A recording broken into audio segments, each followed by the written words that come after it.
the legs like this. And in a certain moment, everybody danced shiitake, you know, like the Greece one. And Kot'átková doesn't dance, Guattari didn't dance. And Kot'átková convinced Guattari to dance. And it was one nurse and one disabled. You had to take him. Somebody had no feet, no legs. So he was flying in the circle. And I was dancing, everything was fantastic. Kot'átková dancing was absolutely unable, and Guattari was absolutely unable, and he didn't want because he was very big. Well, Kot'átková knows when he has to launch himself in the situation. Guattari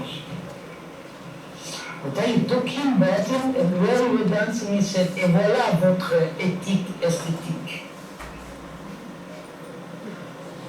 Guattari wrote books about the question of etica and aesthetica.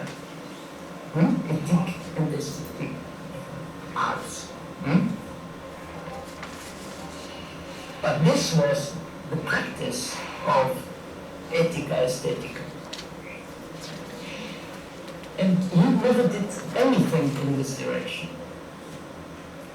Nothing. He made electroshock in 1977 in his hospital. We killed him in the 1977. We constructed a small thing with 4 wheels, and put car batteries on it and a lot of cables and so on. We simulated electroshock apparatus, and we followed him for the San Giovanni, and was written, "Guattari, come to take electroshock chez nous." No? So, what Franco says is this job. I think, in any way, I think that Guattari was much more intelligent than me. But the fact is that they never did. García was the one with the practice. And this is the difference. At the trial, I was absolved because they could not prove it. They accused me to having tried to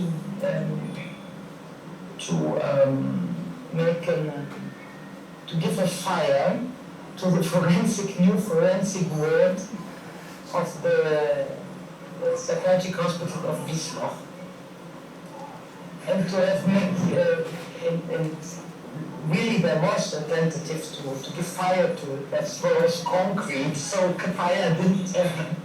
Anyway, somebody went there with 20 liters of gasoline to try to burn it. Before going away, they walked from Auschwitz to Wiesloch one way. This was the idea about psychiatry. This was the radicalization of the SPK in a certain moment. And there were no institutionalized institutional parts in Germany in this moment who would have said, okay, there are radicals.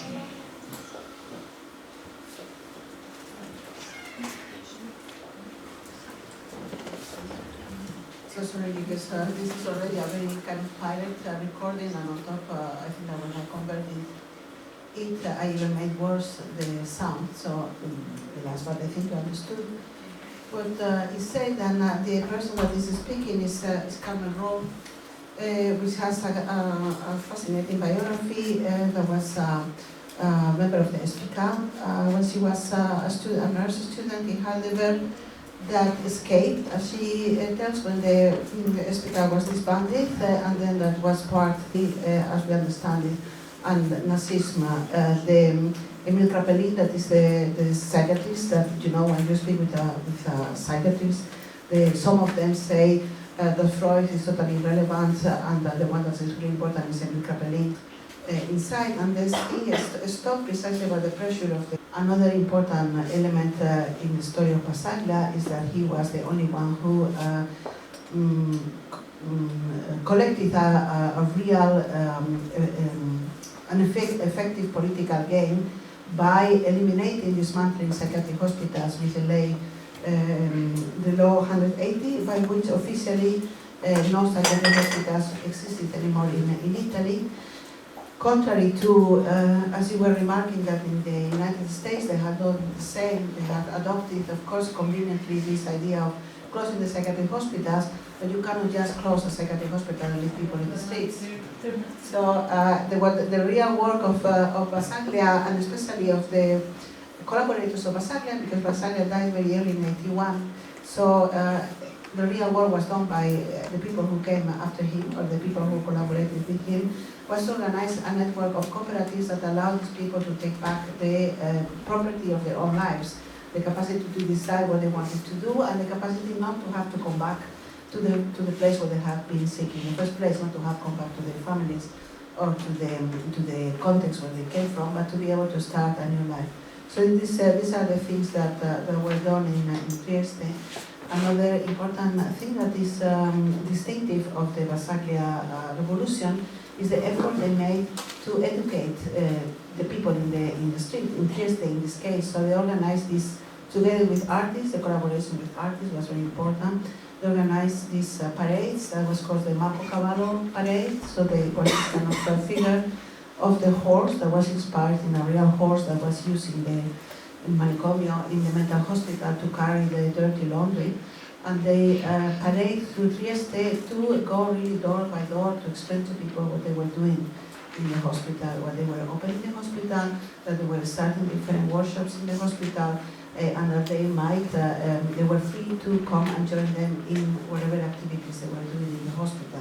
So in this respect, there is a lot of anecdotes, like for instance nurses that went to a bar in the Piazza dell'Unità d'Italia, where the man at the bar say, please let me know when the crazy people, the mati, when are they going to finally come out?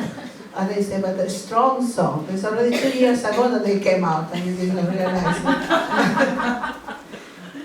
So here is a symbolic moment when they break open the gate of the manicomio, of the mental hospital.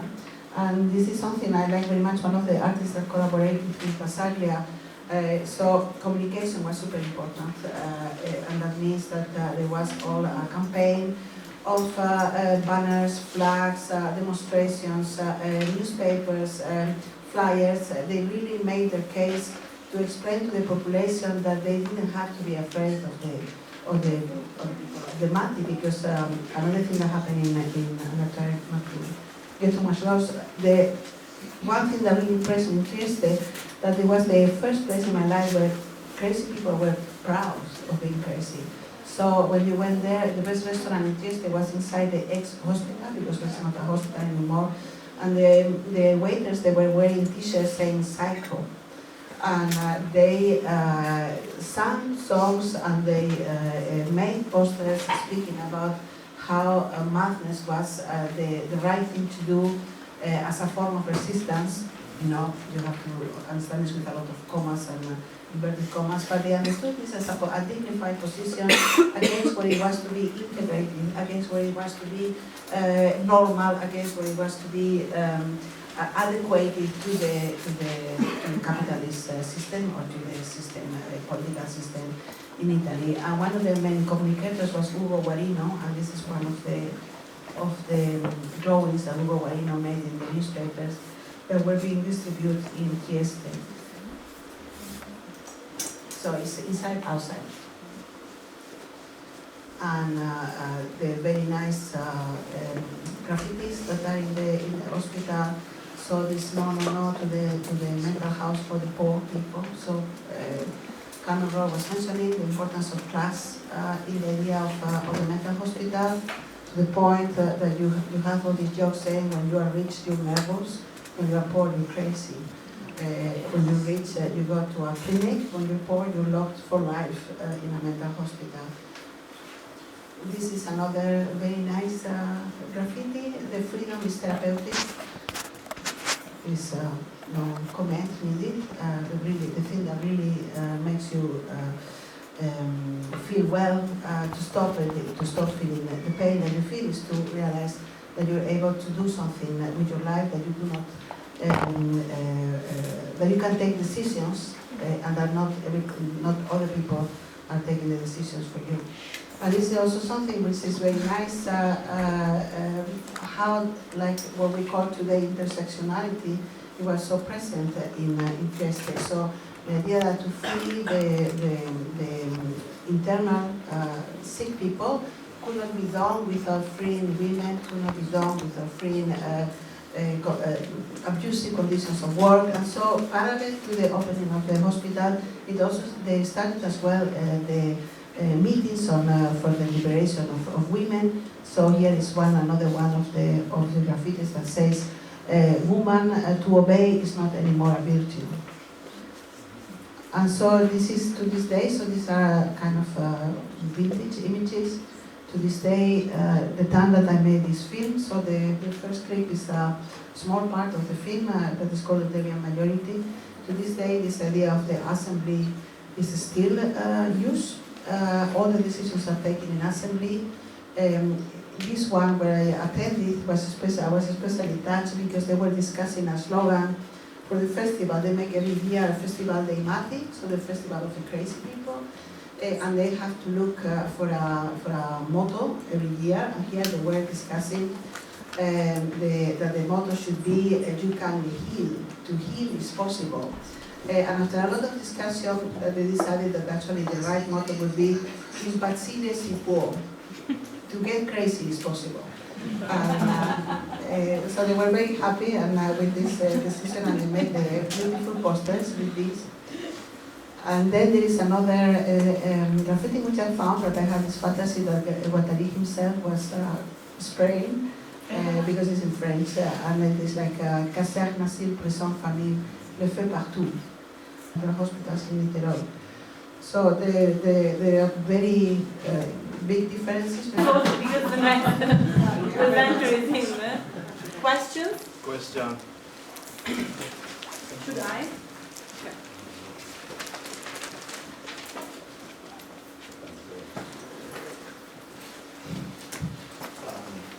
Okay, so I just wanted to go back, like really quickly to the video. She made reference to suicide as homicide of capitalism, and also related poor people and cultural poverty as possible triggers of psychosis, and the way psychiatric hospitals care for patients based on class. Okay, my question is that how can a poor man be culturally poor? Isn't that an institutional fabrication to control the people? What do you think? Because I think from anthropological perspective, it's difficult to find a poor man who is culturally poor. I just want to... Find a poor man that what? How can a poor person be culturally poor? Someone who is poor from the perspective of capitalism, how can they be culturally poor? I don't know if you can give a little bit of insight on that. I don't think they ever refer to culturally poor. They refer to capitally poor. So Carmen Rollins is speaking of the SPK. This was socialist, sorry. Carmen Rollins is speaking of the SPK, that she was a member of the Socialist Paciente Collective, and she's just speaking about some of the slogans that they used at the time, like suicide is a homicide of capitalism, and the idea that capitalism was responsible for madness. And then she makes the nuance that she believed that when she was 22, well, now she doesn't believe that anymore. She believes that it is a bit more complex than that. And as she's saying that the mental hospital were institutions for poor people, because if you were rich, you wouldn't go to a mental hospital. She's speaking in the context of the 60s, and she says, although I could say this is very much still the case, in the context of the 60s and in the context of Italy, when you were rich, you would never be sent to a mental hospital. Your family would take care of you, would take you to the clinics, what were called the clinics, or they would send you to a private institution, or they would just look for private care for you.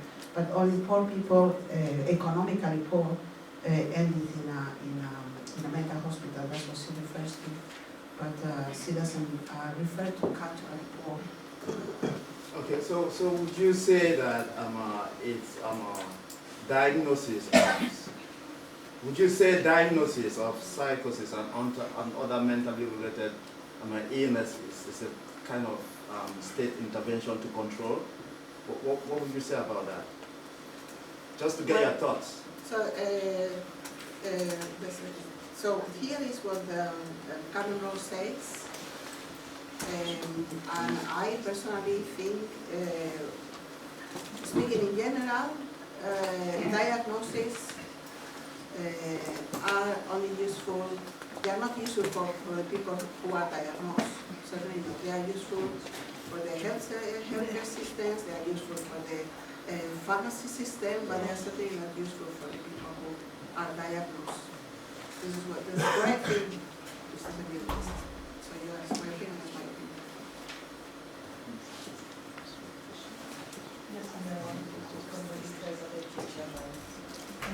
We are not listening. I'm sorry. Because I realized that maybe you were right, that a lot of people, it is in Netherlands, the Museum of the Mind, and there I worked with an artist diagnosed with autism. And he told me, and he's part of the community and has some friends, that only in the moment when he received the diagnostic, he could understand that he could become a human. He started understanding he's not a freak, he could be part of the society, his freakness of growing is okay, he can make a step forward. Yeah, I guess that's different for everyone. For some people, it's might be useful. For some people, it might be this is useful. why I made a step back, because I realized that from another perspective, this is true what I say. It's just.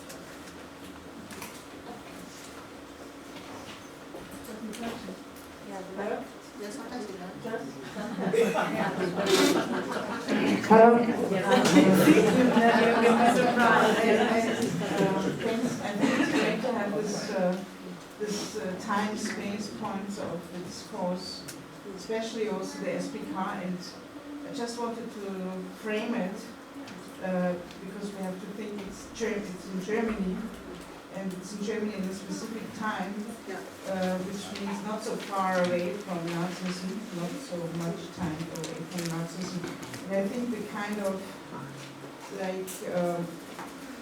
contextualization and the kind of desire for radicalization in terms of institutions has to be seen within that context.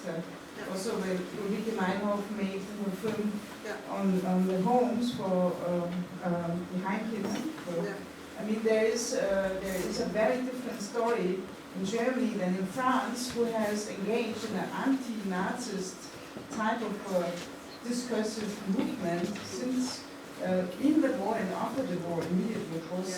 So I think it's quite good to have these different, locations of the story, and perhaps also Italy is specific in that case.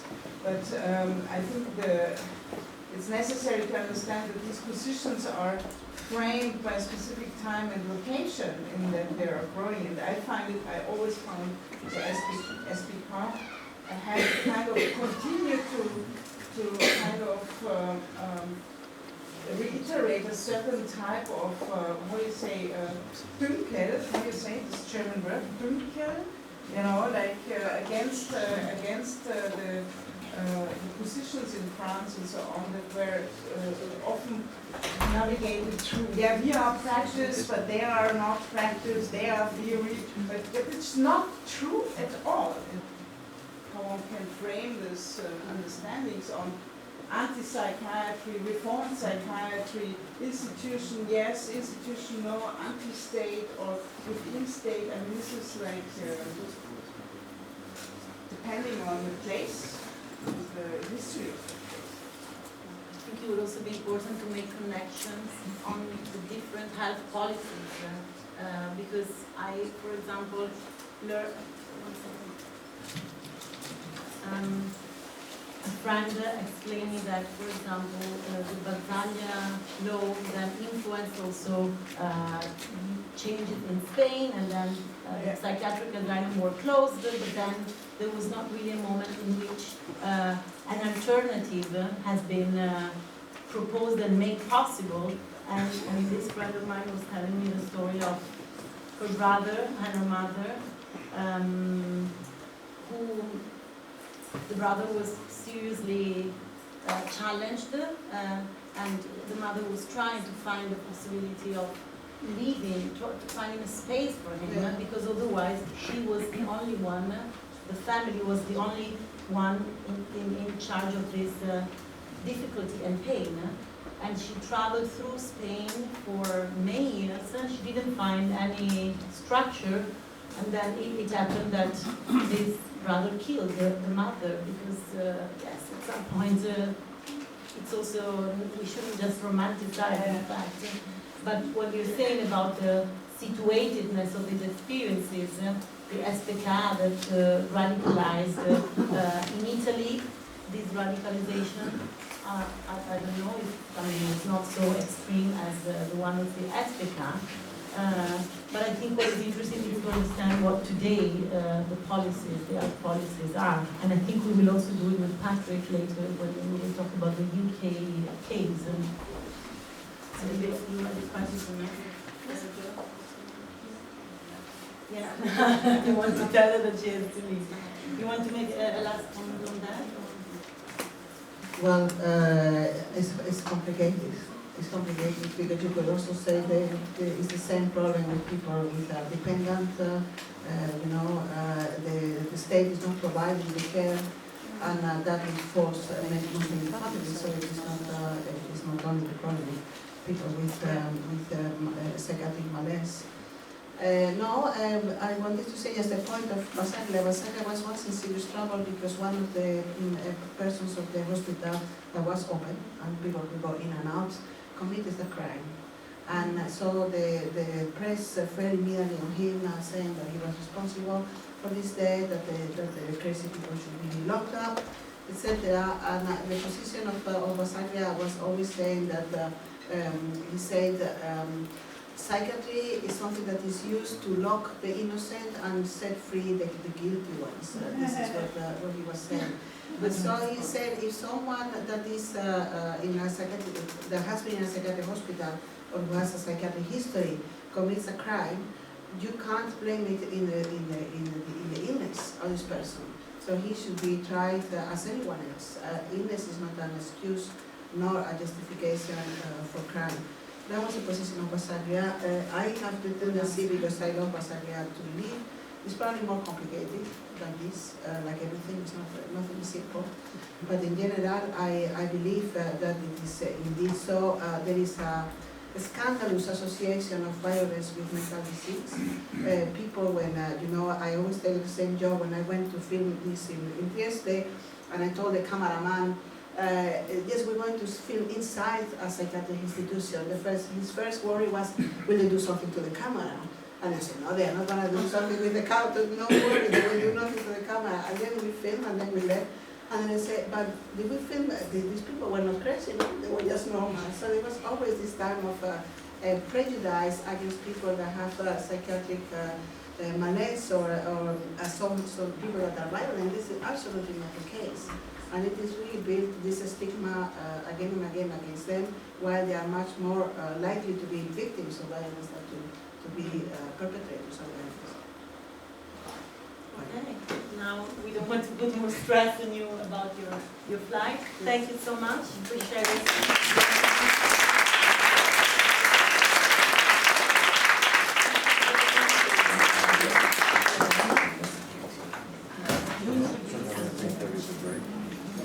Yeah, that's nice. Then we can have tea or wine or whatever. Whatever we wish. You want me to come in again? Excuse me again. Thank you. Of course.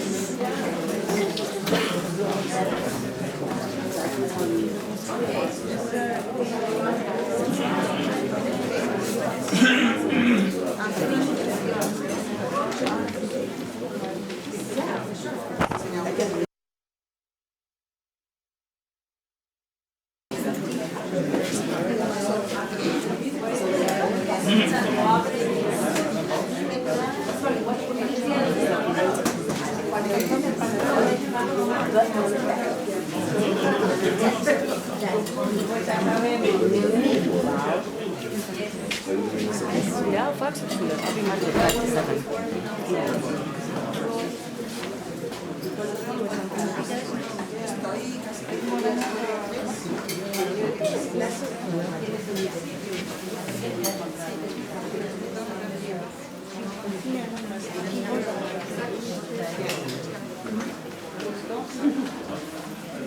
Grazie mille.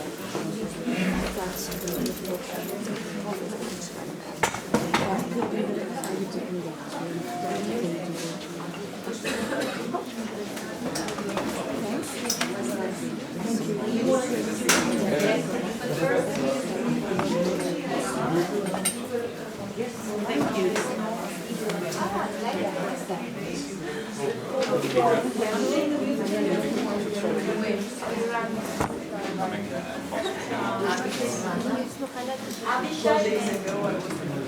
Of course.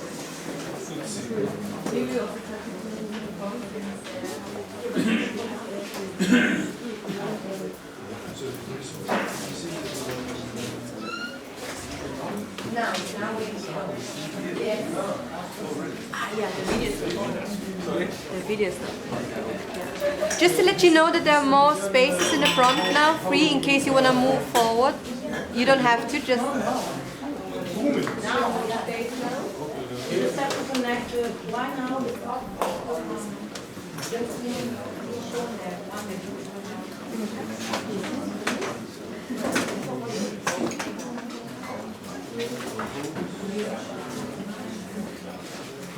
I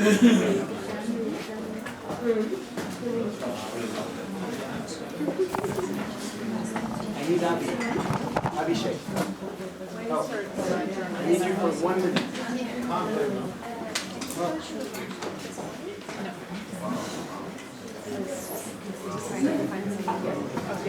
Somebody touched with the cable.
Can you connect the...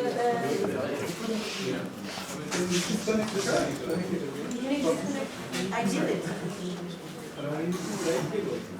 Yes. I'm using it. Yes. HDMI.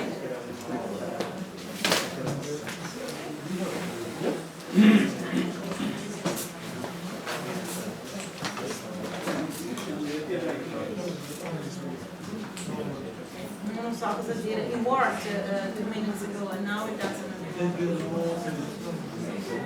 And not even a sound.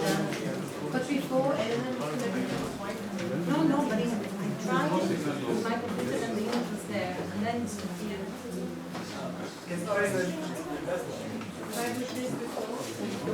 But I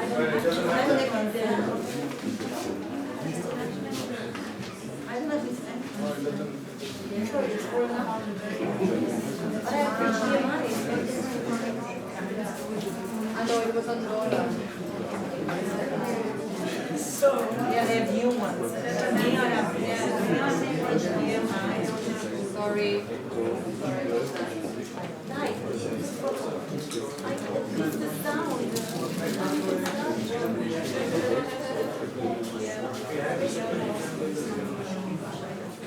Yes, I'm sorry about that.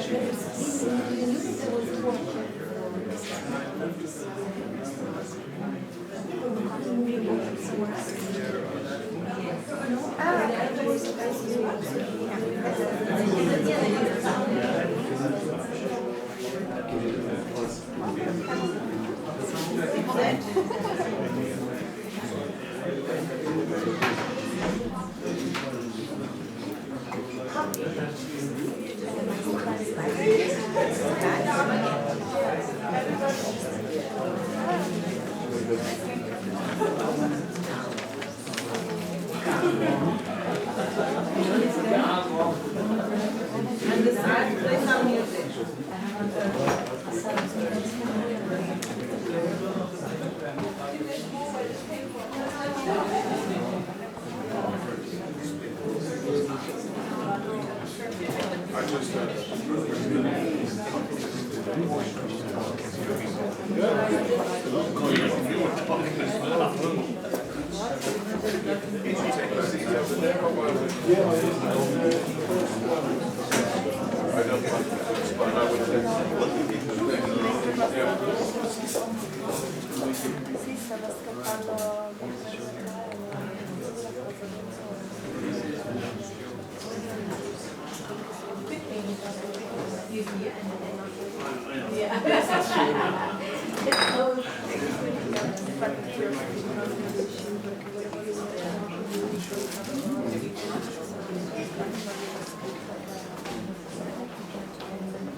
Try sound.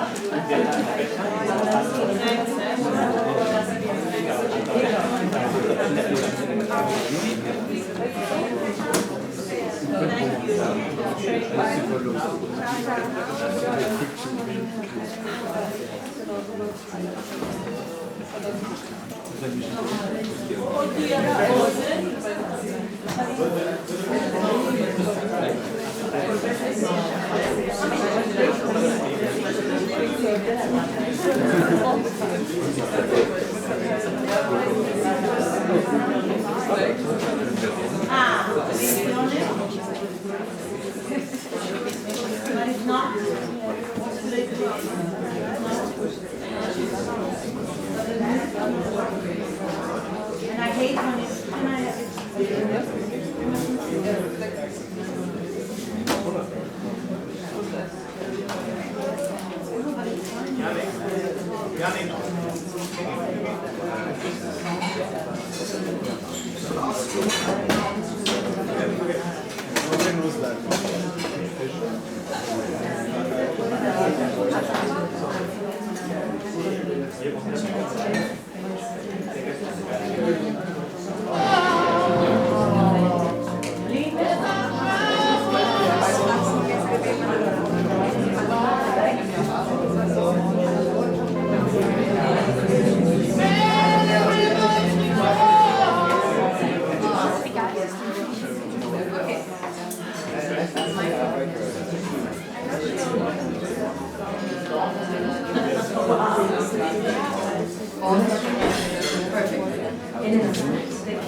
Okay, we start again.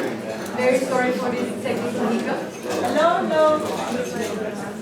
So, I don't know, some of you might know we had actually 4 chapters in the Ultrasanity project, and we are very lucky to have one of the speakers who we had in the first chapter in Venice. So the chapters were Venice, Essaouira, Lubumbashi, and Berlin. And our next speaker is Patrick Vernon, who was in Venice with us. Let me just find Okay. Patrick Vernon is an Associate Director for Connected Communities for the Center of Aging Better. He is former non-executive director of Canton and Islington Mental Health Foundation Trust, and was also the Health Partnership Coordinator for National Housing Federation. He is a former director of Afia Trust, a committee member of Health Watch England, and a committee member of NHS England Equality Diversity Council. Patrick was director of Brent Health Action Zone and regional director for Marny. He is a former member of Labour and the Coalition Governmental Ministerial Advisory for Mental Health. He was a former director of Black Tribe, a mental health multi-agency project tackling mental health in the London borough of Lambeth. He was appointed in 2019 as independent advisor on equality and diversity for Lambeth Council, looking at issues of structural racism and the workforce. And so his presentation today is about the mental state and well-being of Black Britain from emancipation to the Windrush scandal. And Patrick will actually explore key mental health and social policy issues facing the Black community, and will review the historic development of mental health policy and services and the impact of these on Black experience. Welcome. Hi, we got there in the end, didn't we? So it's a tight schedule because also I've got it's going to be kind of a panel Q&A. So I'll probably have to kind of circumvent my presentation. And plus I've got a flight tonight back to London. So no pressure. The track I'm going to play now was Jimmy Cliff, Many Rivers Across. Has anyone heard that track? Yes? Play it 1 second. Play the track for about a minute.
Martin Luther King.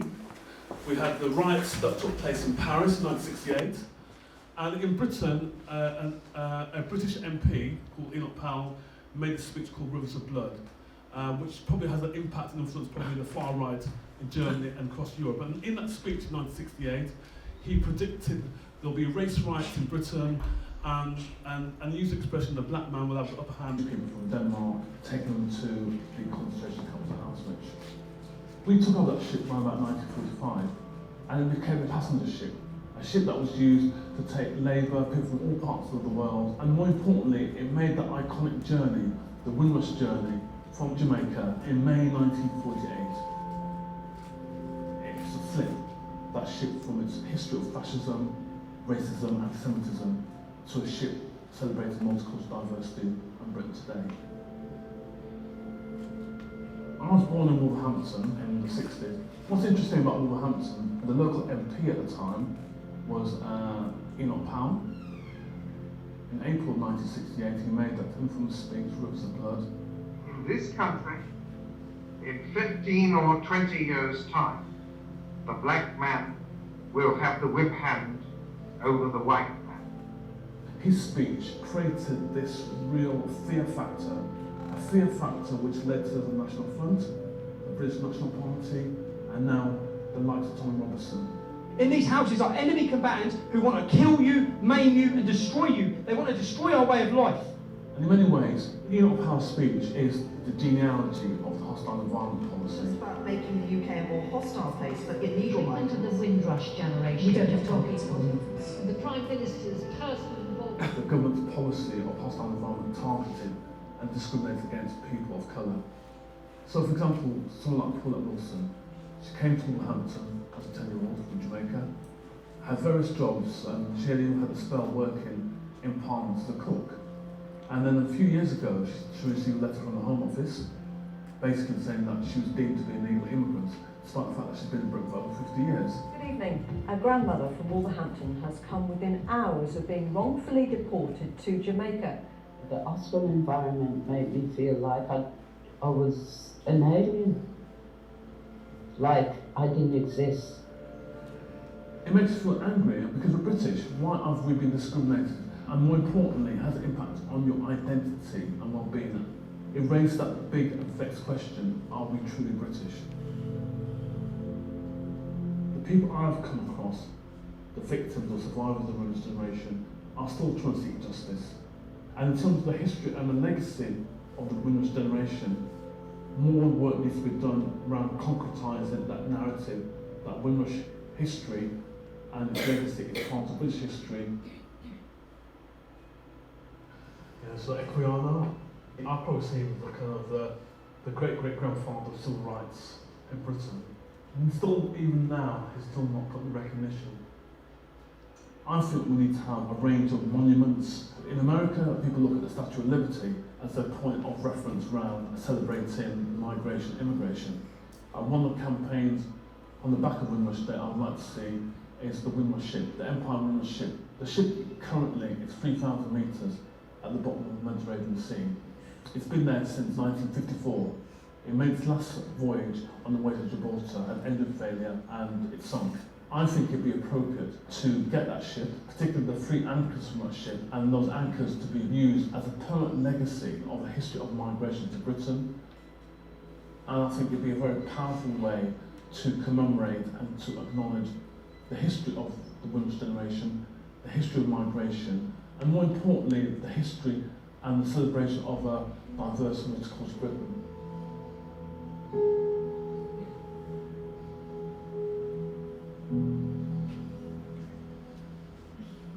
Great. So that was a little video I made late last year. Going to the PowerPoint. Yeah. So I'm just going to give a quick history, not a history lesson, but I'm going to obviously look at history and the concept of mental health. And I just wanted to thank the team of Savvy. The only reason why I knew about Savvy is a certain young gentleman in the audience, Professor Fred Hickling, who I met, I've known him for many years, but I was in Jamaica last year, and he said to me, I'm going to be part of the Savvy project, and then I got in contact with you guys, and I've been here twice. So that's great. Brilliant. So, are you going to also operate the slide? Yeah, sorry. So, mental health well-being from emancipation to Windrush. This is images of emancipation. So we know there's 400 years of slavery. In 1807 was the end of the slave trade, and transatlantic slave trade, in terms of how it had an impact on, particularly for British colonies at the time. 1833 was the end of slavery. At the same time, the British government gave compensation of £20 million to the plantation owners and any beneficiaries, because my ancestors were seen as property and chattels. But on top of that, my ancestors had to work for 5 years until 1838, because we had to pay the plantation owners towards the compensation. It's been estimated by academics that 5 years of hard free labour was equivalent of £27 million at that time, which is, if you were to do in today's monetary value, you're probably talking about over £1 trillion. And that's why a number of Caribbean governments are lobbying in terms of all the European powers who have been involved in the slave trade in the Caribbean to run the whole issue of reparations. What's interesting, 1838 is important because that's when my ancestors left the plantations. My family came from Jamaica, and my great-great-great-great-grandfather left the plantation in a place called Westmoreland, for those from Jamaica, went to the neighbouring parish called St James, and they bought property there in a place called Sutherland, and that's where my ancestors came from in many ways. And in many ways, the interesting thing, you heard of Jimmy Cliff track, and I'm actually linked and found out I was related to Jimmy Cliff, and his family came from that part of Jamaica as well. So it's really weird that many rivers across and that connection there. So Second World War, after the Second World War, people came over under the 1948 British Nationality Act. Many people came from the Caribbean, from Africa, India, and all parts of the British Empire at the time. And we were invited, basically. And that's when my parents came. Next slide, please. And because that connection between Britain and the colonies was important, because 10,000 West Indians served in the Second World War, 160,000 from West Africa served in the Second World War, particularly in Burma. And we actually contributed financially to the war effort. We raised over £2 million in the Caribbean in terms of provisions and supplies. Also, in Jamaica, it became a refuge place. A lot of Jewish people, a lot of people from Malta lived in Kingston because of what was happening in terms of occupation as well. Next slide. So my parents, they came to Britain in the 1950s, and they came, and it's like with any migration story, I'm sure we've all got the same experiences around migration. One person comes from that village, whatever that village is, and then people come, they're simple people. Sponsored gets sponsored. So my dad came from Wolverhampton. The only reason why he came to Wolverhampton because one of his family members had served in the Second World War, and there was an RAF base outside Wolverhampton, and that's why he came to Wolverhampton, and that's why I was born in Wolverhampton in many ways. And this is the kind of classic street of Britain back in that day. Next slide, please. So that's a picture of back in the 70s, classic picture of families. You know, you had to all march up in the studio. So classic. Next one, please. So you heard about Powell's speech. I've just written a chapter in this new book, which is talking about the whole stuff from the Windrush scandal and the whole stuff around migration policy and immigration. Next slide. So I just want to, since the 60s, 70s, up to even to the present day, there's always been a significant overrepresentation of black people in the psychiatric system. In the early 1980s, the Conservative government at the time decided to introduce care in the community, which meant that they closed down all the asylums. So there was a whole range of asylums in Britain. They all got closed down. Then there were local mental health services in the community. And that had a major change in policy and a major change in reforms. And in many ways, my professional career for the last 20 odd years, 25, I've worked in health and social care in terms of managing services and more recently campaigning for better services, for not just for black people but for everyone as well. But what's quite clear is the data sets have not shifted the dial. Even at the time when the likes of Professor Fred Hickling was in Britain 20 odd years ago doing his work, things have not fundamentally changed since then. So if you look at this diagram, in terms of access to counselling. If you're white British, you are, as compared to say someone's black, you're 2.5 times more likely to get support for counselling, talking therapies, compared to a black person. Next slide. Psychotic disorders, as you can see here, it's off the Richter scale, according to this data, which I think is misleading to be quite honest, because I think it's issues around misdiagnosis and how psychotic disorders are described in Britain. But as you can see from the data that is used all the time, majority we are psychotic. That's, you know. Next slide. The key thing, like with any European country, there's legislation around mental health detention. So we have, since 1959, we've had about 4 changes in legislation under the Mental Health Act. And as you can see here, in terms of black people detained, in terms of their liberties being taken away on the sectioning of the Mental Health Act, as you can see, it's a significant overrepresentation.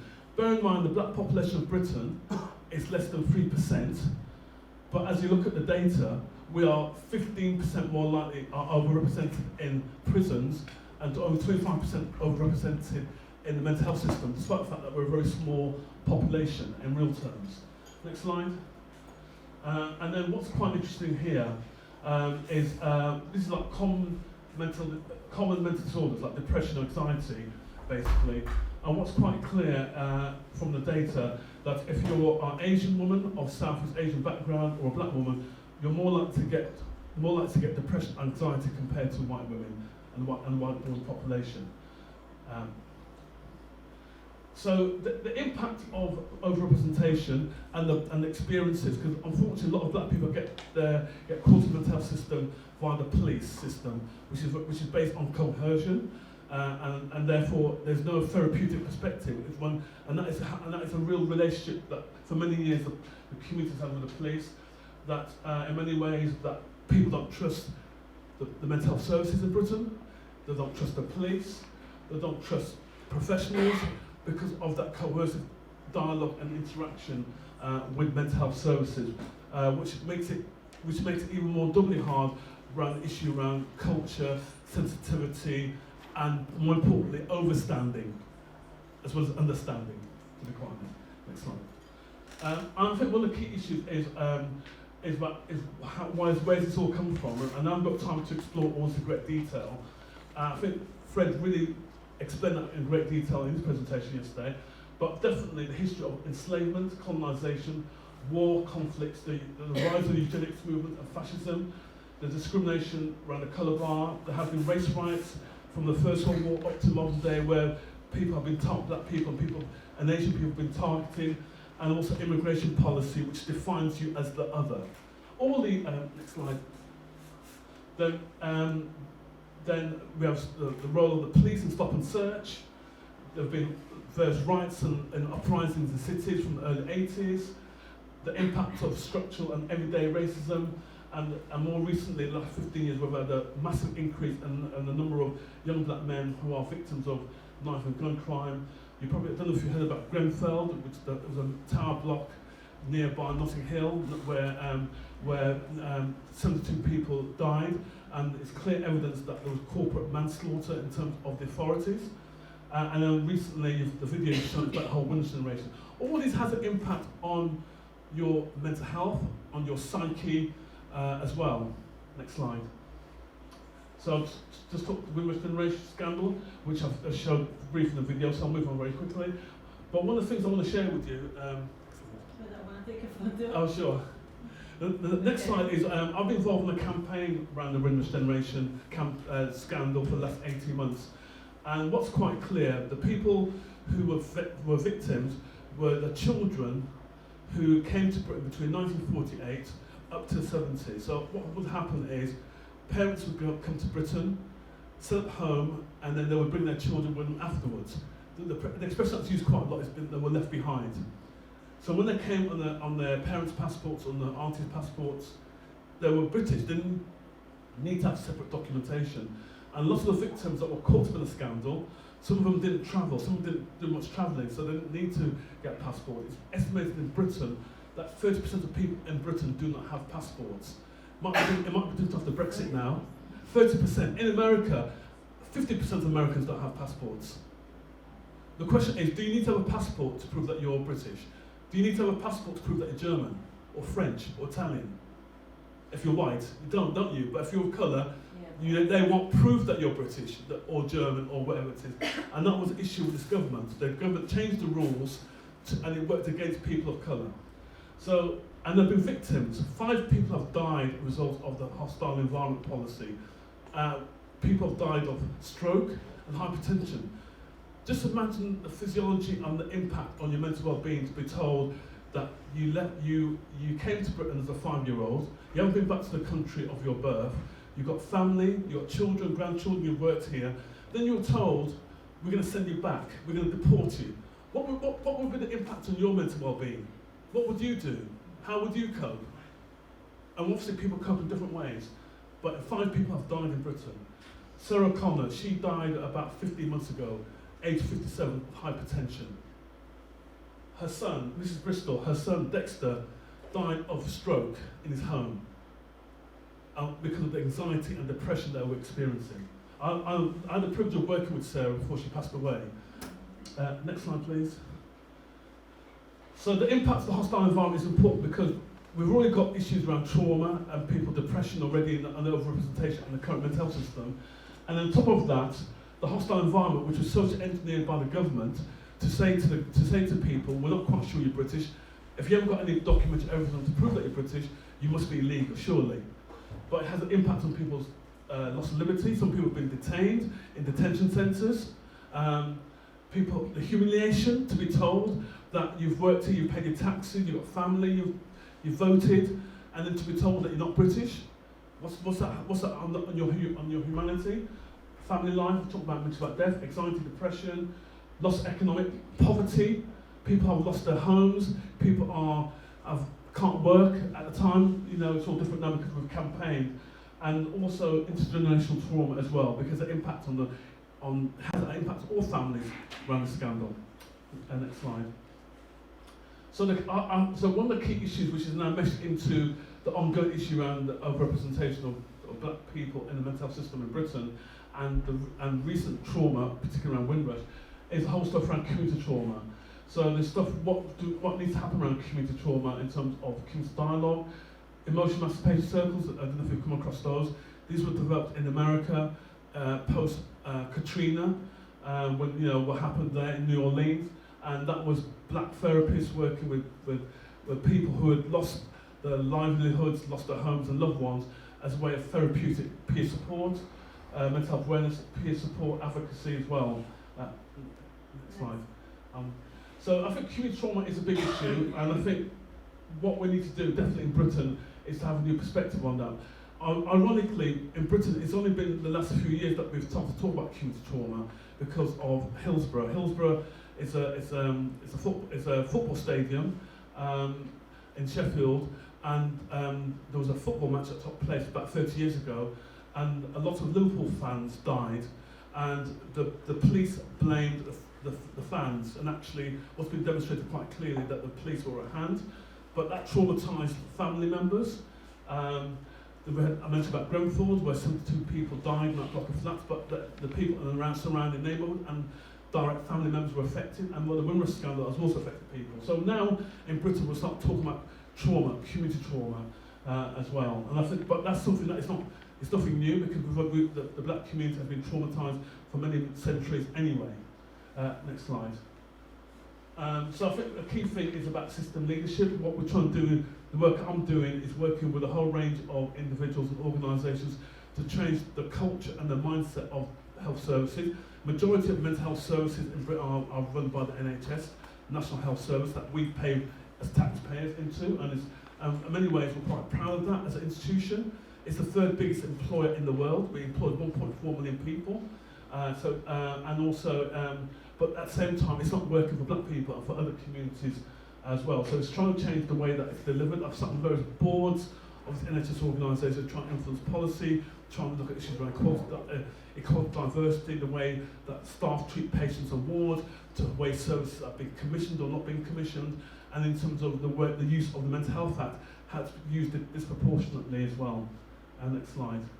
And just to round up very quickly, last year I worked with a group of black men in East London, in Hackney, 15 of them, and particularly for black men, they're at the thin end of the wedge. They get the worst outcomes in terms of healthcare treatment and support. They have the biggest mistrust with the police and establishment, and also there's not many places for black men to talk and to share. So I was lucky to work with a charity called Core Arts, worked with 15 guys. They didn't know each other. It kind of reminded me of the session that we had this morning, for those that were here, that people, who are you, I don't, but actually after about 2-3 sessions, everyone got to know each other, and after the initial anger and frustration, people talking about their war stories, how they were treated, mistreated as a child, and all kind of stuff. We worked up with some 5 strategies that they felt will work for them as black men. Some of these guys had been in and out of the mental health system for 30 years. Some of them had tried to avoid the mental health system, but in terms of different routes as well. But we came up with these 5 different ideas around identity, trauma, self-care, survival, and accountability. Next slide. So in terms of identity, what was important to people was learning about black history.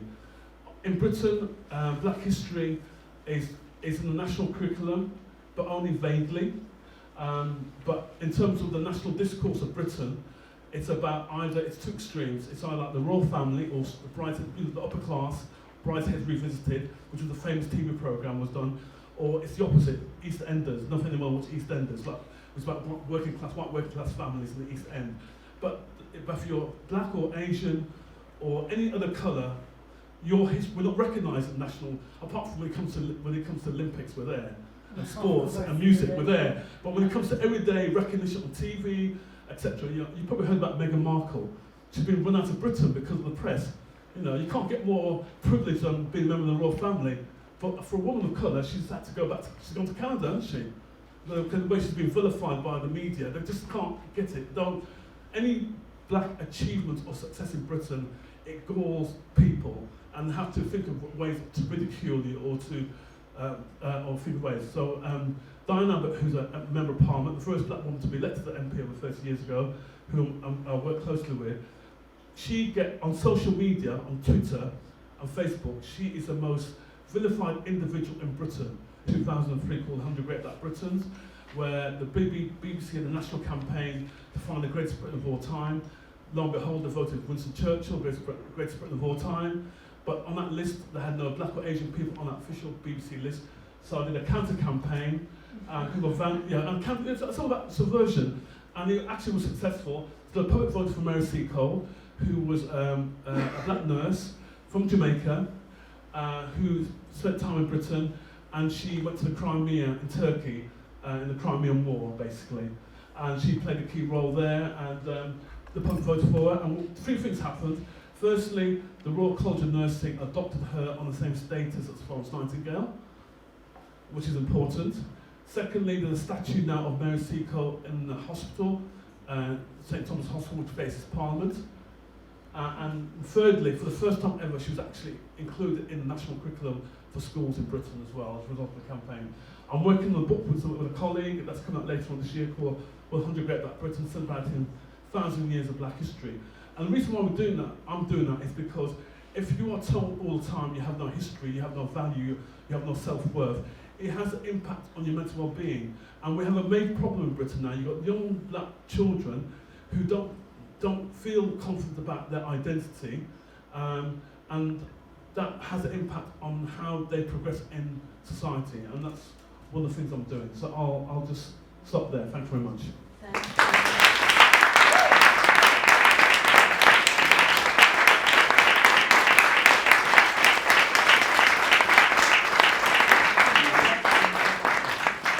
We take questions.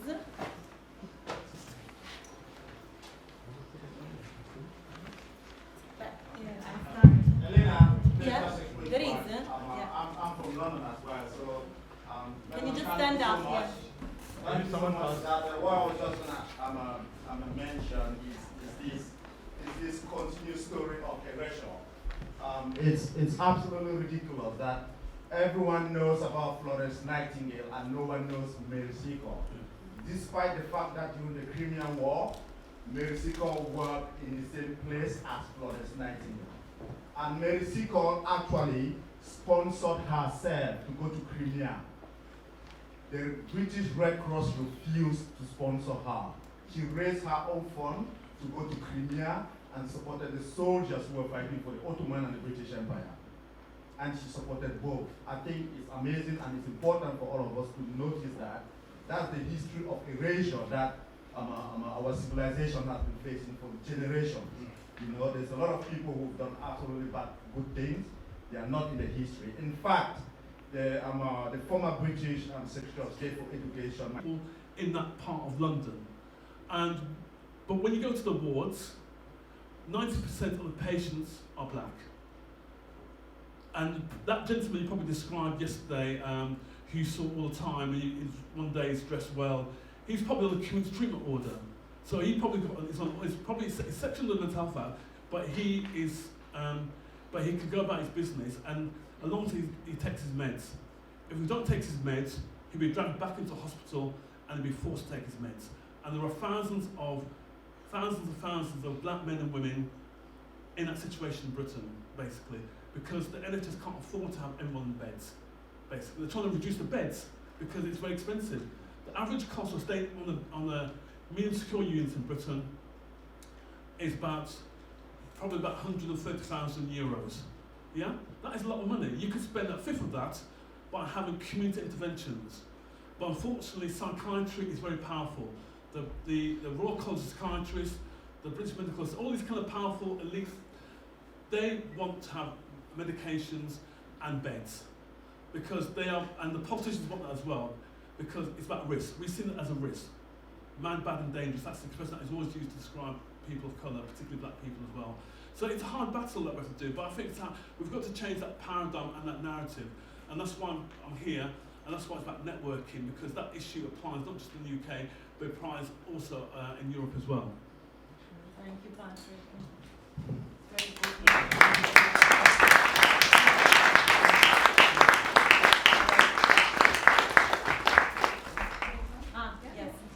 Because he was so stressed on the flight.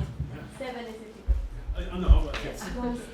Last thing to add, I can't even know if I can gather my thoughts. It's very emotional, you know, touched home, obviously being from the same place.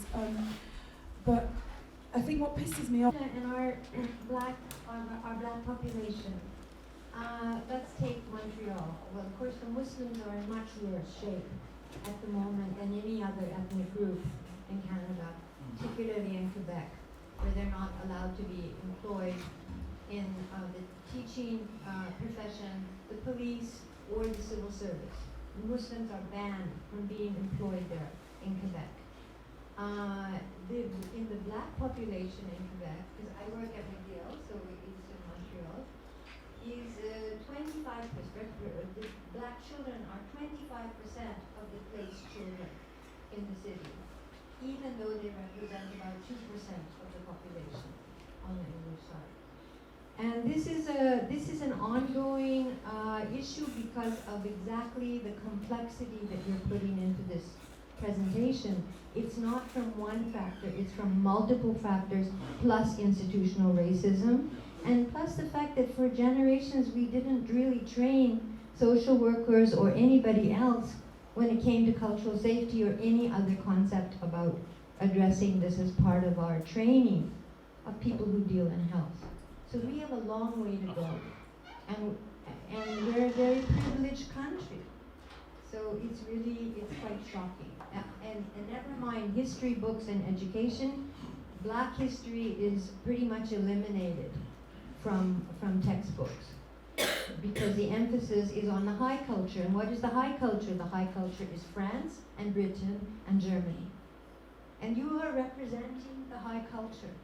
We are representing the primitive cultures and the ones who really are addressed as, oh, it's so amazing that you speak such good English after 3 generations in Canada. Or when was it that you got off the, when did you actually migrate here? You really... Okay. Continue. realized how the drawings that she was doing, how beautiful they were. And then, of course, we also tried to engage with her artistic research, with her work as an artist, and we couldn't avoid inviting her and giving her a prominent position in the exhibition at Gallery IFA. So if you didn't see the show at IFA, then I suggest you to go and see her work among the one of others like Leo Asemota, Eva Kot'átková, and Tracy Rose. Thank you, Jaswant. Thank you very much. I'm very honored to be here with Patrick Vernon and with Fred and with Debbie. Originally, my topic really was going to be about art and integrating it with healing. So I'm going to stick to that topic because this one just inflamed me. And also we've just listened to a lot of psychoanalysts, which also is very interesting. I was thinking when Patrick Vernon was talking about his ancestry, because I'm a Canadian third generation. Oh, I should speak close, I'm sorry. I'm a third generation Canadian, and my grandfather came in 1906 and was on the shores in Vancouver when the Kamagata Maru came. The Kamagata Maru was full of Asians, and at that time there was a very strong White Canada movement, and he saw the movement, which basically was we don't want colored people here, the Chinese and the Asians. And he fled into the interior of Vancouver Island from Vancouver, and with my grandmother, and she became quite psychotic. And she landed up in a mental hospital, the only large asylum that there was in Vancouver, and it was a pretty terrible experience. My grandmother was really sold as a child bride in India, and then married to my grandfather later on, after her husband died. But she never went off Vancouver Island ever again, because she had at that time the treatment was ECT without anesthetic. So I have a lot of passion about asylums. And part of my interest in art making is through my work with children, because I'm a child person, but also because I wanted to be an artist and a physician since I was very young.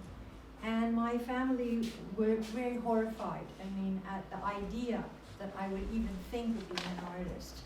That was like totally crazy. It was bad enough that I wanted to go to university because none of the women in my family were educated. But anyway, I have landed up doing an art residency in an asylum in Italy, and this is our new book about hybridization. And the asylum is in Museo della Menta in Rome. And that was a very interesting experience, because Italy is also experiencing a great deal of xenophobia.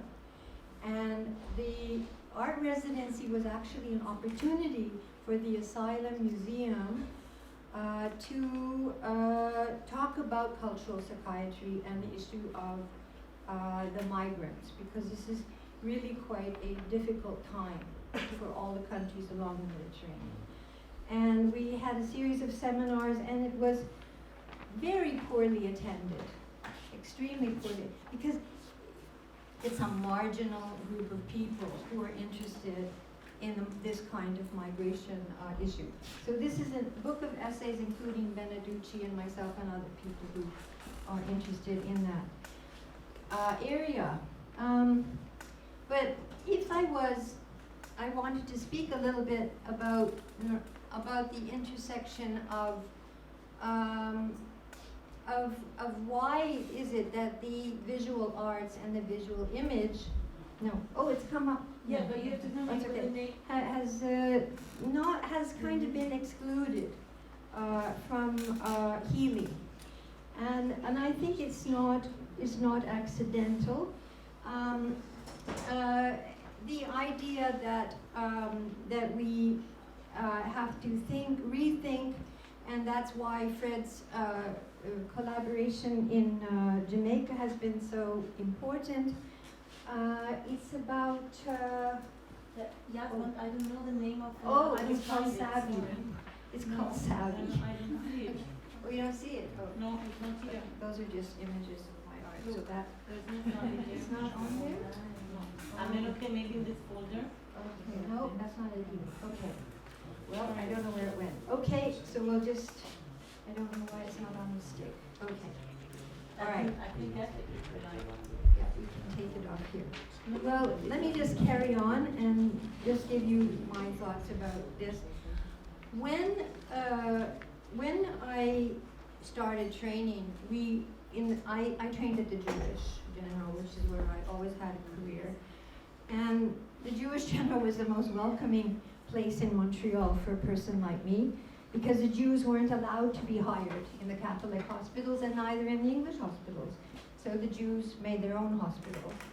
And it was a far more welcoming place for someone like me, always has been. So that's where I've made my home, in Montreal.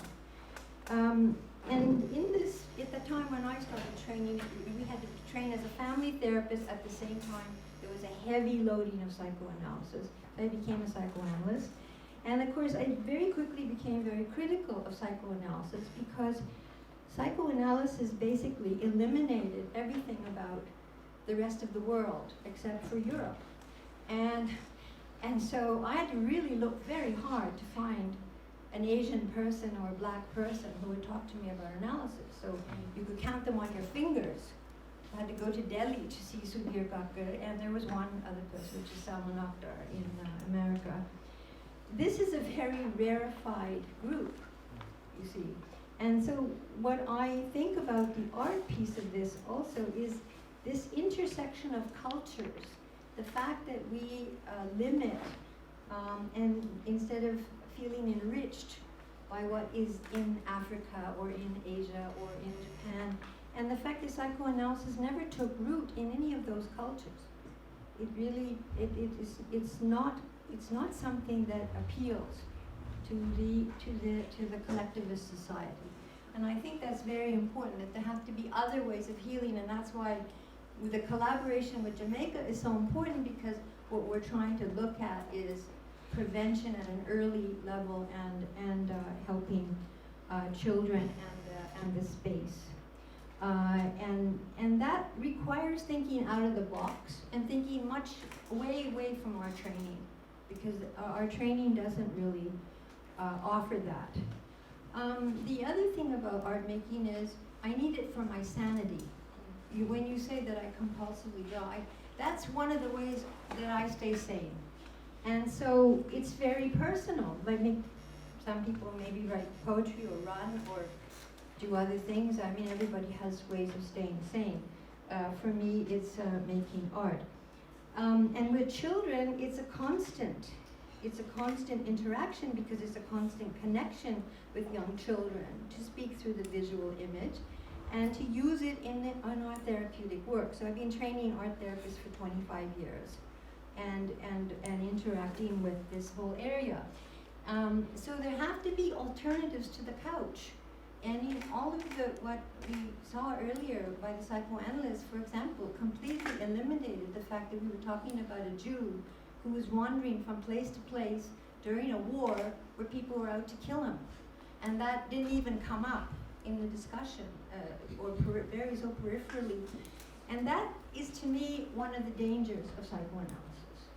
That psychoanalysis got co-opted by anthropology and Okpu-Egbe and many other people, and very useful ideas out of psychoanalysis took root there, but psychoanalysis itself stayed as a bastion that was very close to the idea of the visual image or art or music or any of those things. In fact, Freud didn't like to listen to music. It seems that was just introducing something else, and he was himself a migrant, and he had very complex experiences about his Jewishness, and it was an extremely important issue in his life about refusing his Jewishness in many ways.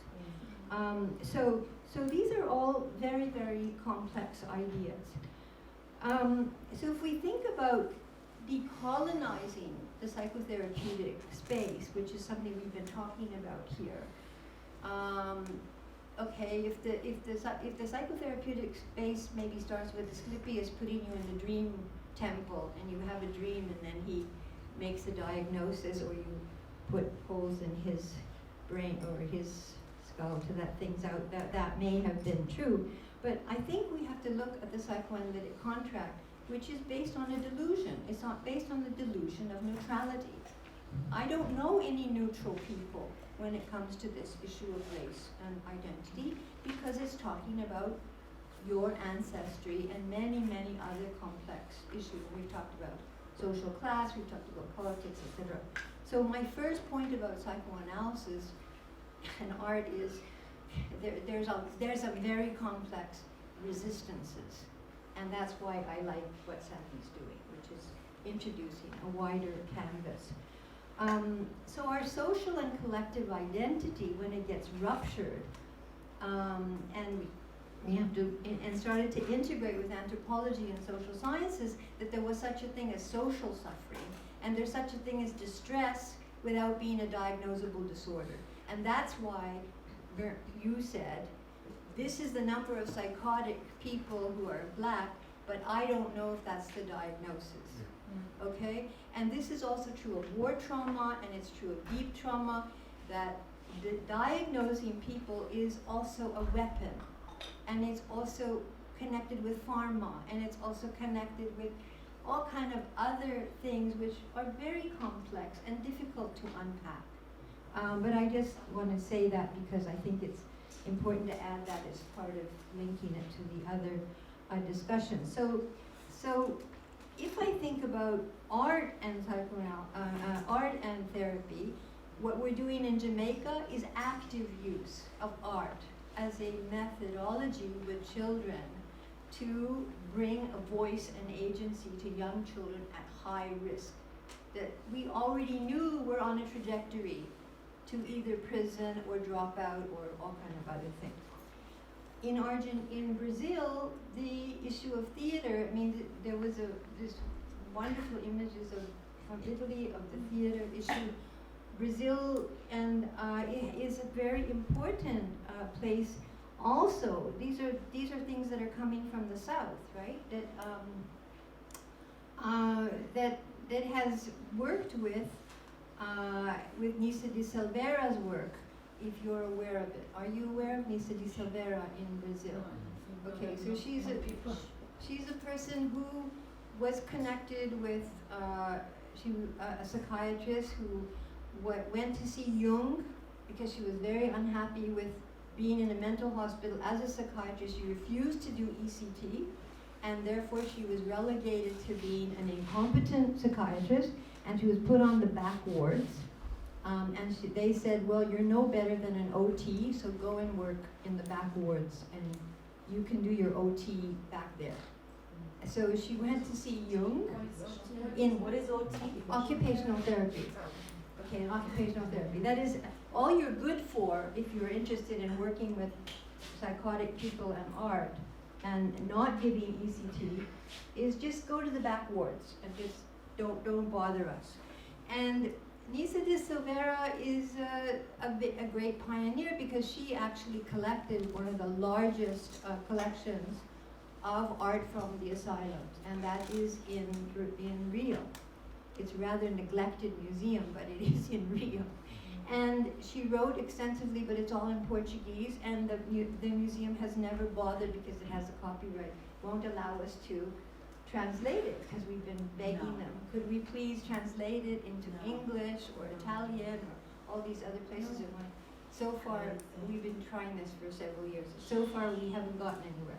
So I just wanted to say there is this person who is now gone, but led to people like my student Vitor Pordias, who was with us in Venice, who is doing theater as Fred was, but with psychotic people, and he had a place called the Madness Hotel, where psychotic people would come and they would do Hamlet.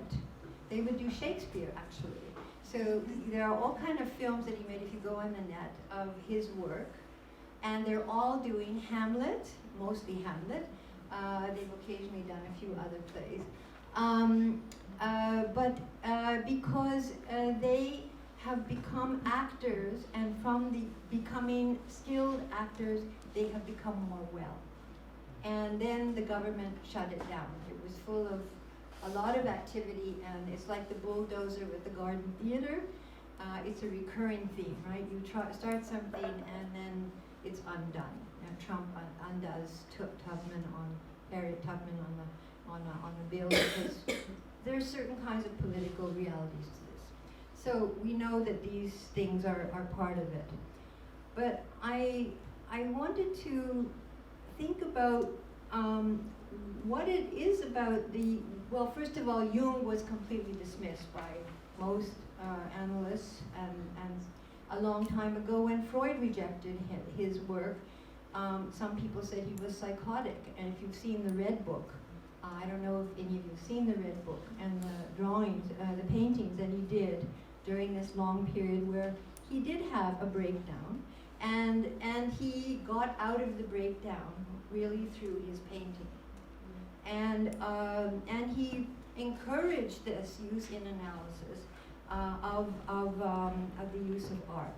But this sort of disappeared, and I suppose that that's one of the issues. So the art therapist is relegated to her territory, and the psychiatrist to ours. And I think that's a very false division, and certainly in the unit that we had, art and drama were completely integrated in milieu, because I ran a unit that was very much based on the same principles that we've been talking about a milieu treatment. That is, in community people get well, that it is not just about individual things. Or if you go to the Ubuntu idea, I am because we are, that idea of a collective.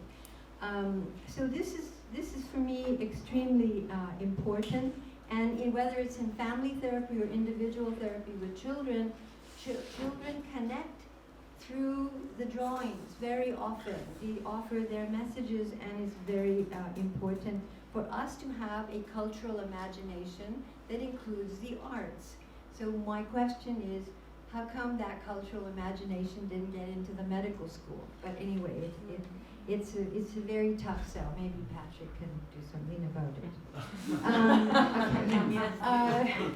it. So, I mean, he seems to be a crusader.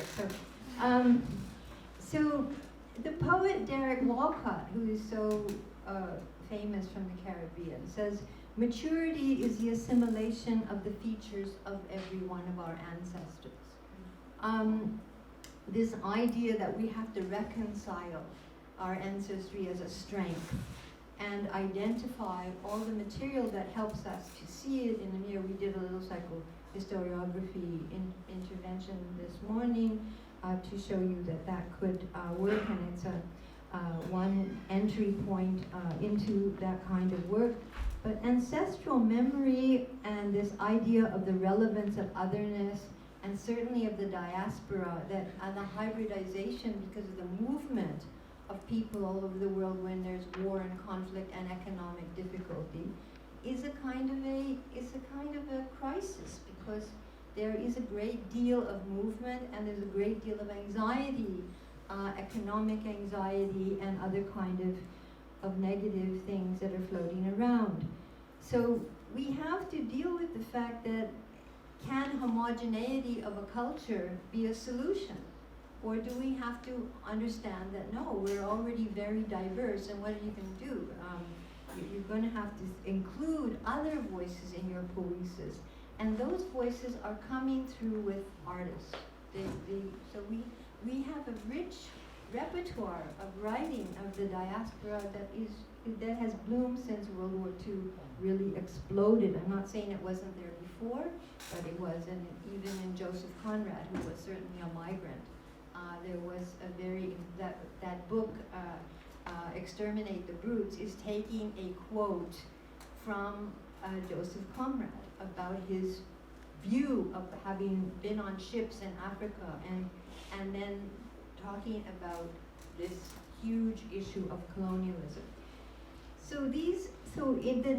Why do I say that? Because I think that visual narratives and mythic dimensions and personal dimensions and our inner coherence, if we're going to have a coherence as a society and as a community, have to include a broader imagination because it's about changing our narrative. Somebody said something earlier when the analyst was talking about action, and then there's a story, and then after there's a story. Well, I would say no, there's not one story, there's hundreds of stories in your life. Even if you got married to somebody tomorrow and the marriage lasts for 40 years, I will tell you there's probably several marriages in there. And the same thing for narratives, personal narratives, and how we deal with change in life.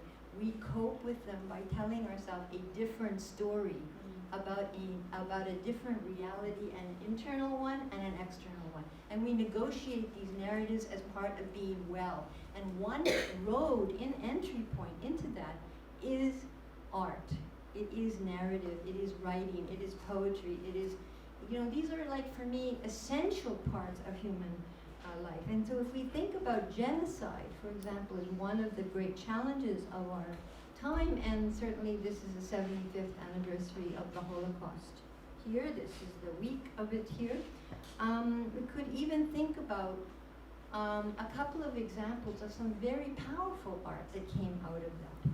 And I want to mention a little bit about that, because then I think this brilliant Palestinian poet gave us a taste of an entry into a different way of conveying to us. Okay, Charles Salomon was born in Austria from a very well-to-do Jewish family. Maybe I shut that light off. And during the war, of course, then the family had to leave Austria because of the Nazism, and then they moved to Italy, and then they had to leave Italy because of Mussolini, and then they landed up in France, and she lost her parents. And anyway, her own mother had jumped out of a window and committed suicide when she was 8 years old, and she was told, yes, there's Charlotte Salomon. Okay, this is her self-portrait.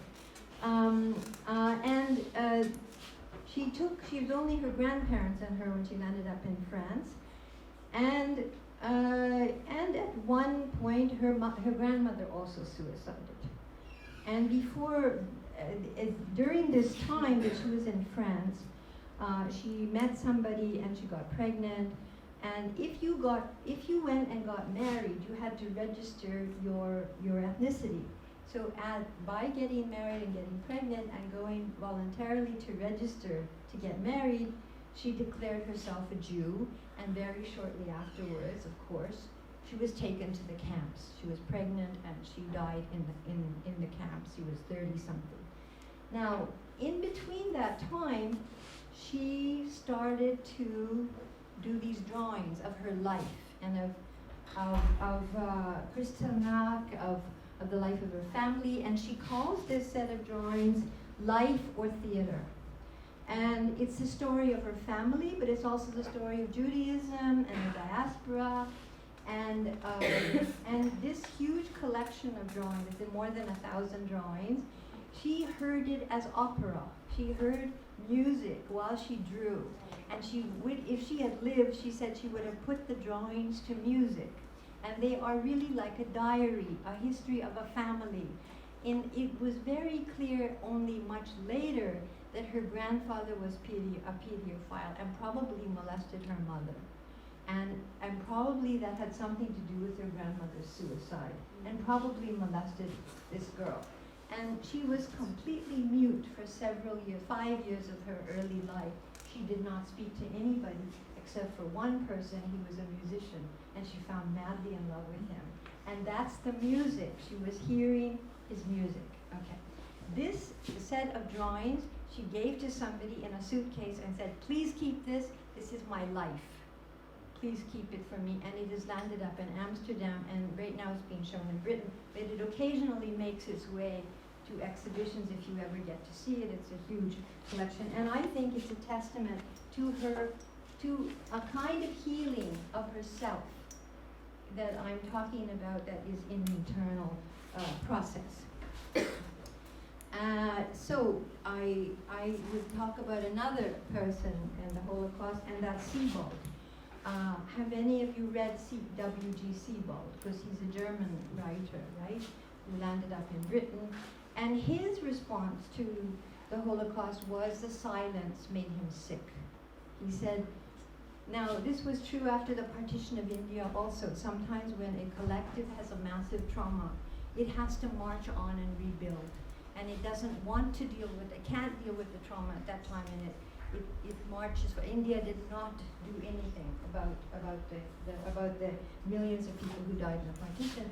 But one of the things that happened with Sebald is he said, he was 19 years old, and he said, this silence that I cannot speak about my feelings about being German and the Holocaust has made me ill, and he fled to England. He died quite young, but he began to write, and he created something called the Sebaldian novel, which are like walks, and their walks were in England, actually, because that's where he was.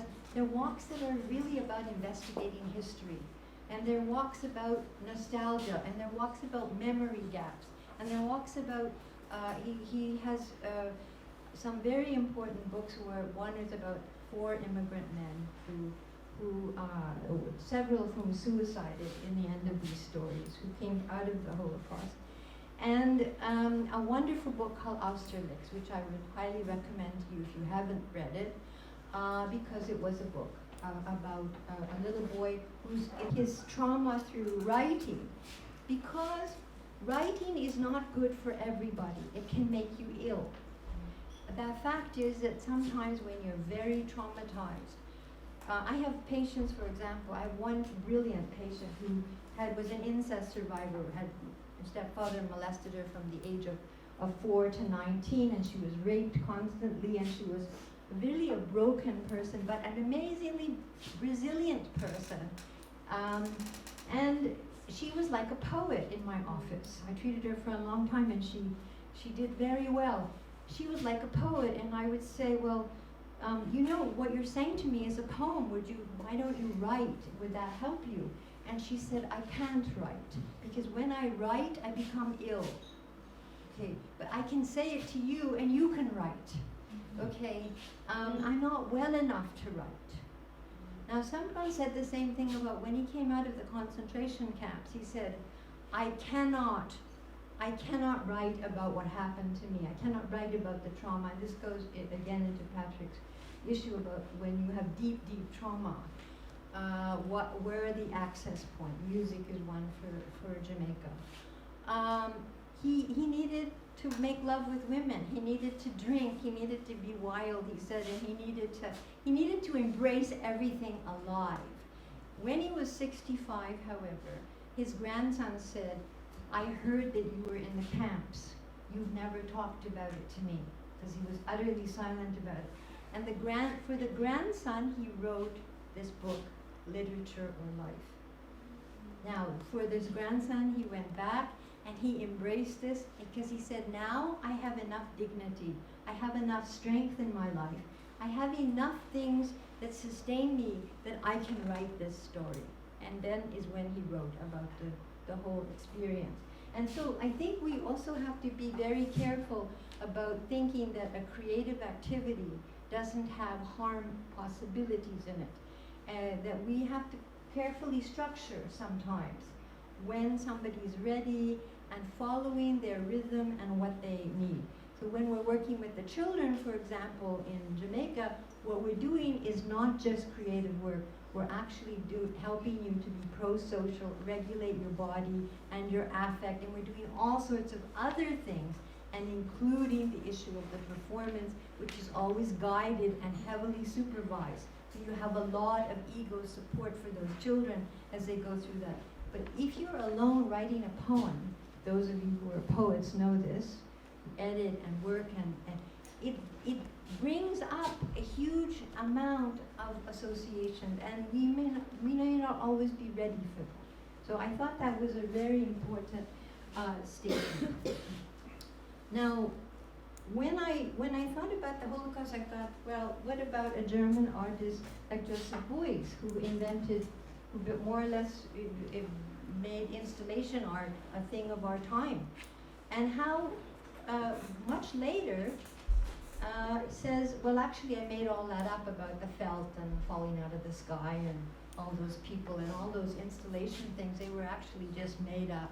It was kind of like a fictionalized version of the trauma that was done into an installation.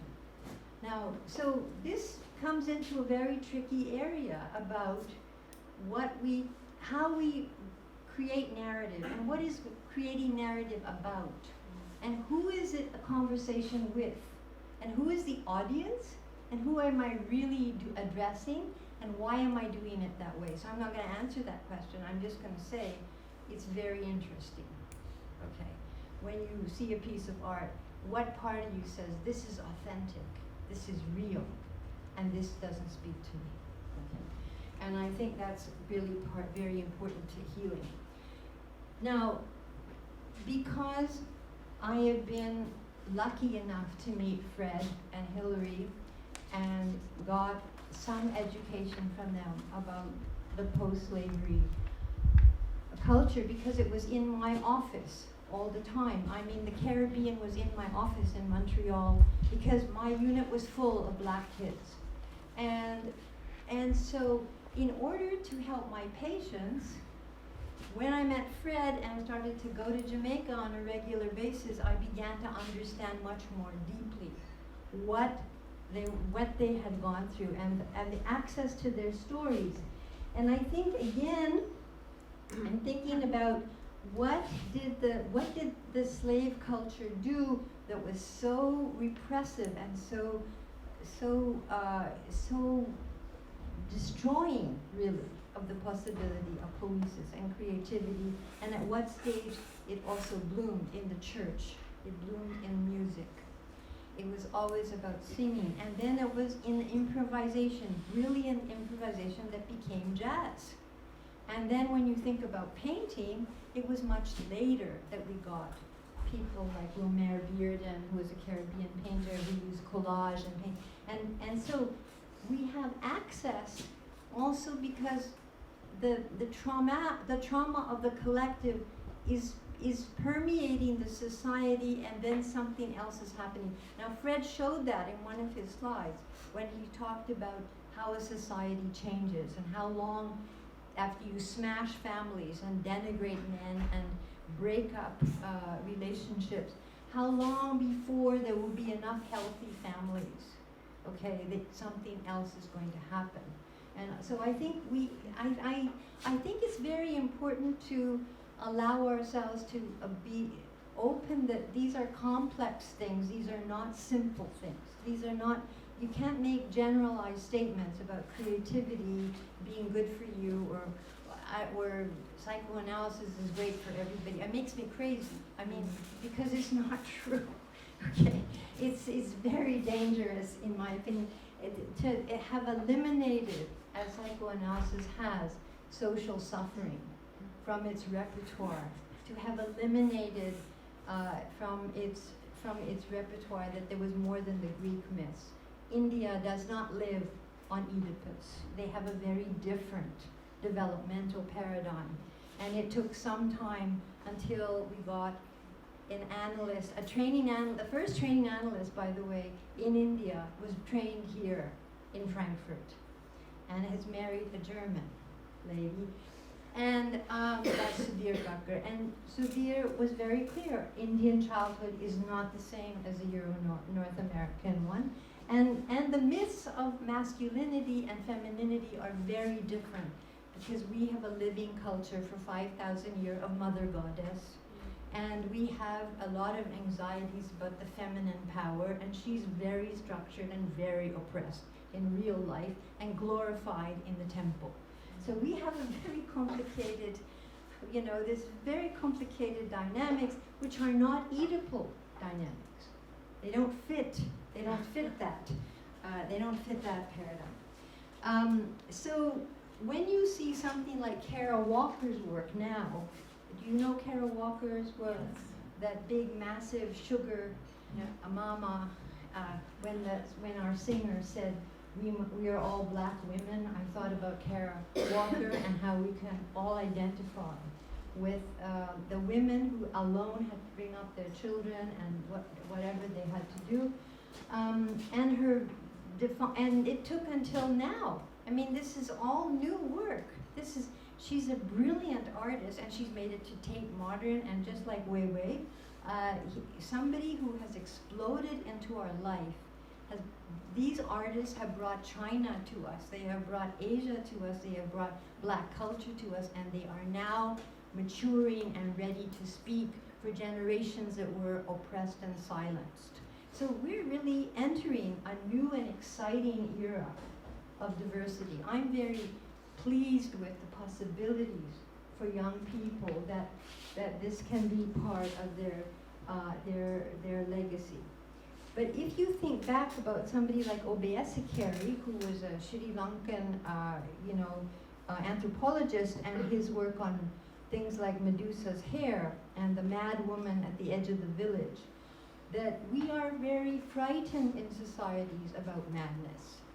Madness is, Fred talked about the Taino and how they were very kind and inclusive. We know, for example, in India, which is a very collectivist society, schizophrenia has a much better outcome than it does in the West. If you put all the factors together, there's something about a collectivist society that is fairly stable in its hierarchies that has a big effect on mental illness, including on conduct and disorders of children, but also on the outcome of psychosis. And it's very interesting to read Okpu-Egbe talking about the witch. You see, the mad woman, and where does she fit in to the psyche of the place? Because it's very different if you're in Iraq and you're mad, or whatever. I have a student now, for example, who is Iranian. I'm looking at you because you just came back from Iraq and did that lovely film. Who's Iranian and is studying the over-diagnosis of bipolar disorder in Iran and the medicating of women with lithium and heavy neuroleptics. And the investigation of this was partly that most of these women were really too defiant. They were talking back to their husbands and arguing with men in their family. And the punishment was that they were taken sometimes, if they were kind people in their family, to the psychiatrist to see what was wrong with you, because you must be crazy to be behaving like this. And the same thing happens in India. So you can then take them to the psychiatrist and say, what's wrong with this woman? She's not behaving the way she should within the structure of this society, and we want her to get better. And the psychiatrist will give her some lithium and say, well, don't be bad to her, be very kind to her, just like Fred's story about, if the slave runs away, you should be kind to them, and that's how you should keep them. You shouldn't whip them and so on. He said, well, the predominant issue is I'm being kinder by medicating them and diagnosing them than if I did not diagnose them, because to be mad is better than to be bad. Okay, so we're talking about mad and bad before, about behavior and how it's, okay. So, like, if you think about Jamaican culture and defiance is a really, it's an valorized issue, even for the women. In Asia, it is not a valorized issue. And in Japan, it's not a valorized issue either. So Japanese women are not getting married. Their birth rate is dropping like a stone, and they're buying those pillows that are in place of men, and they put your arm around you. And the fact is, if you look at the birth rate, if you look at how many women are getting married in Japan, you'll see what the statistics are. Anyway, I think it's very important for us when we think about art and healing and other creative ways in which to address an expanded idea of healing, that we have to not dumb it down. I'm asking you not to generalize about impingements and social suffering, and all of these anthropological issues are the very essence of how we need to listen and be aware of the mythic and symbolic roots of what people are saying. And sometimes they don't even, in other words, if I don't know your alphabet, I must admit that I don't know your alphabet. And art is an alphabet of a kind, and it may have access, and I think that's Jungian stuff.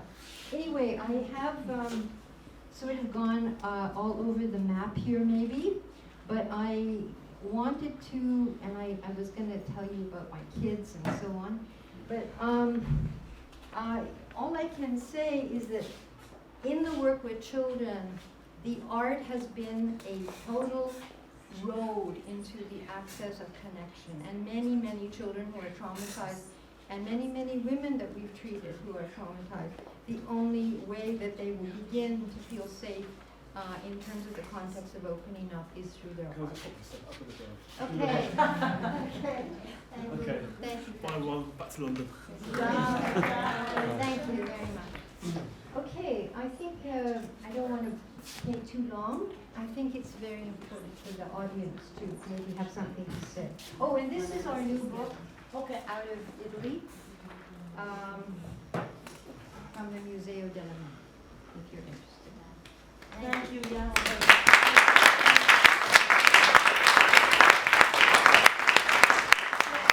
We can take a couple of questions, but then we will move to the gallery space where already with 1 hour delay, the choreographer Tufik Izzedu, together with the master Gnawa Maleem Habib, are prepared for that performance. But if you, of course, have questions, we are very happy to take them. Yes. To get it started, so other people have questions. Thank you so much. I was really touched by the moment when you said that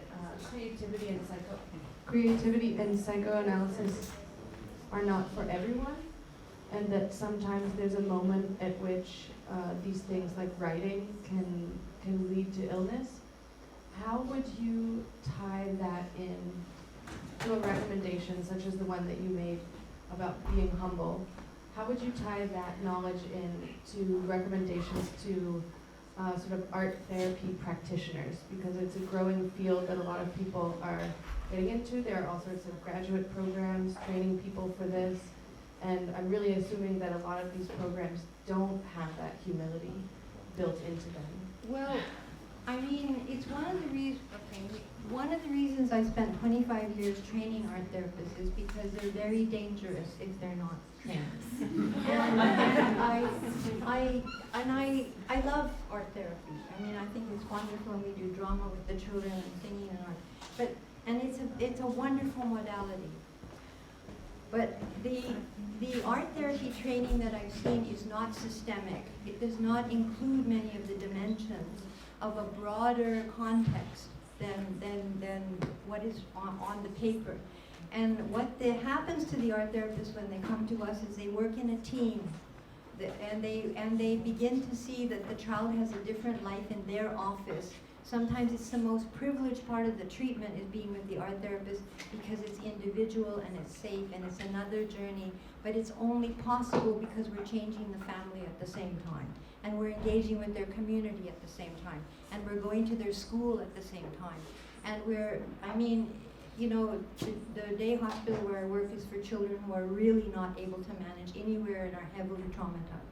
So what the art therapist sees is that it depends on how traumatized that child is and what environment that child lives in. The problem that has risen is that art therapists have become cheap labor. So the school boards would rather hire an art therapist for less income than a psychologist or someone who's more trained. And the art therapist has no access to family history very often, and she has no way to change the environment. We just heard people talk about asylums as a place that you could change. That in order to change, if you don't change the environment of someone who is distressed, there is going to be very little chance that they're going to sustain it once they're out of your unit. And so these are all kind of ideas which slowly, I hope, will permeate.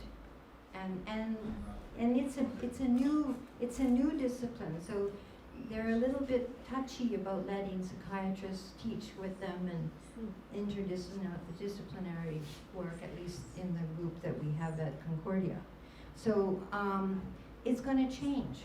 I think it's a very wonderful modality, but I think it's very important for us to work with many disciplines and to learn that we have to be advocates for human rights. We have to be advocates for a lot of other things when we do care of mental illness. It's not just about insight and interpreting. That's not how we maintain wellness. Wellness is a much more complex thing, and that's what I meant. Thank you. So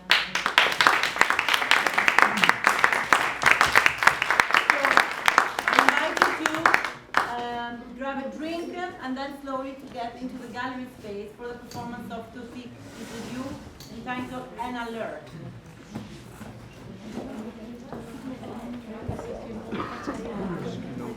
And then we come back here, of course, sorry, I'm giving for granted, no problem.